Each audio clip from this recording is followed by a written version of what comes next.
কোনো রকম চালের গুঁড়া ছাড়াই শুধুমাত্র সুজি দিয়ে তৈরি করে ফেলেছি দারুণ মজাদার ভাপা পিঠা। আসসালামু আলাইকুম এভরিওয়ান, সবাই কেমন আছেন? আশা করি সবাই খুব ভালো আছেন। আবারও চলে এলাম আপনাদের মাঝে নতুন একটি রেসিপি নিয়ে। আজকে তৈরি করেছি দারুণ মজাদার সুজির ভাপা পিঠা। এই ভাপা পিঠাগুলো তৈরি করা কিন্তু খুবই সহজ, কোনো রকম ঝামেলা নেই, ঝটপট বানিয়ে ফেলা যায়। তো মজাদার সুজির ভাপা পিঠা তৈরি কিভাবে করেছি চলুন সেই ফুল রেসিপিটি দেখে নেই।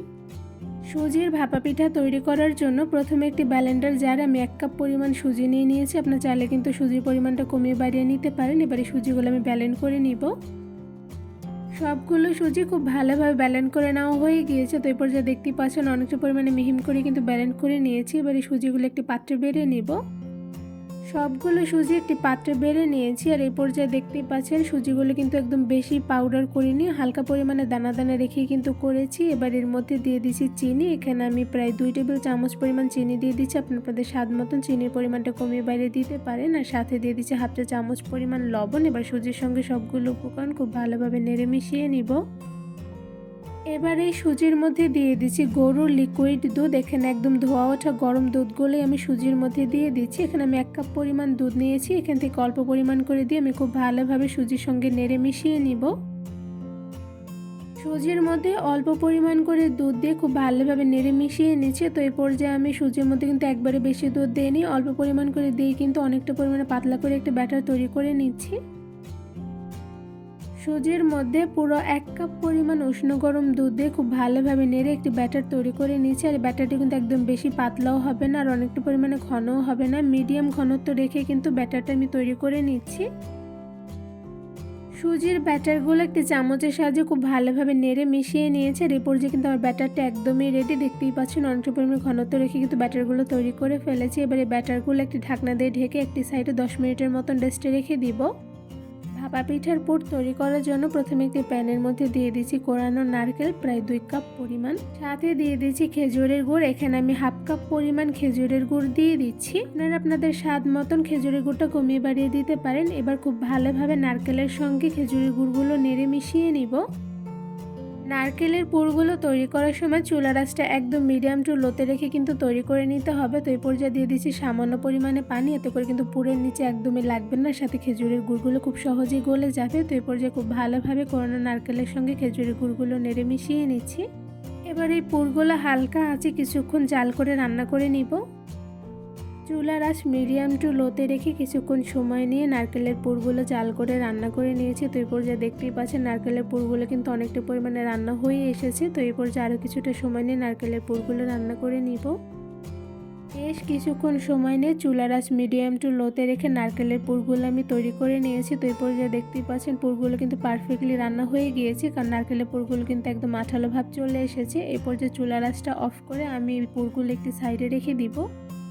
সুজির মিশ্রণগুলো ঢাকনা দিয়ে ঢেকে 10 মিনিটের মতন রেস্টে রেখে দেওয়ার পর দেখতেই পাচ্ছেন অনেকটা পরিমাণে ফুলে উঠেছে। এই পর্যায়ে কিন্তু সুজির মিশ্রণগুলো পিঠা তৈরি করার জন্য একদমই রেডি। এবার এই মিশ্রণগুলো দিয়ে আমি ভাপা পিঠা তৈরি করে নিব।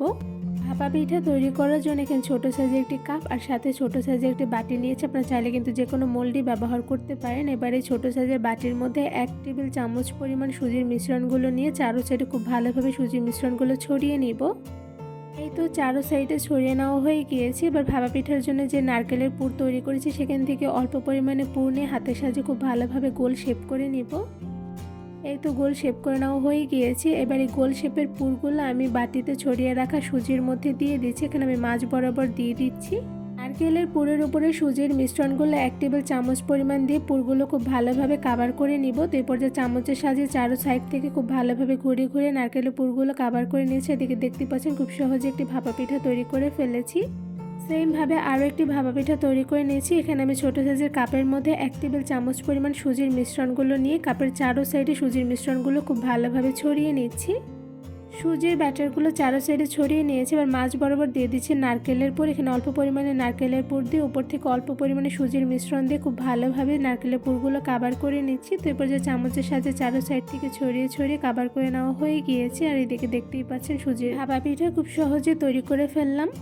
এবার পিঠাগুলো ভাপে রান্না করে নেব। তো এই পর্যায়ে আমি পানিগুলো গরম করে তার উপরে একটা একটা করে সবগুলো পিঠা দিয়ে দিচ্ছি। এখানে আমি সবগুলো ভাপা পিঠা দিয়ে দিয়েছি। এবার একটি ঢাকনার সাহায্যে ঢেকে 20 মিনিটের মতন সময় নিয়ে আমি ভাপা পিঠাগুলো রান্না করে নিব। 20 মিনিট সময় নিয়ে ভাপা পিঠাগুলো আমি রান্না করে নিয়েছি। তো এরপর যা দেখতেই পাচ্ছেন ভাপা পিঠাগুলো কিন্তু হয়ে গিয়েছে, সাথে কিন্তু ভীষণ পরিমাণে ফুলকো হয়েছে। এবার ভাপা পিঠাগুলো আমি নামিয়ে নিব।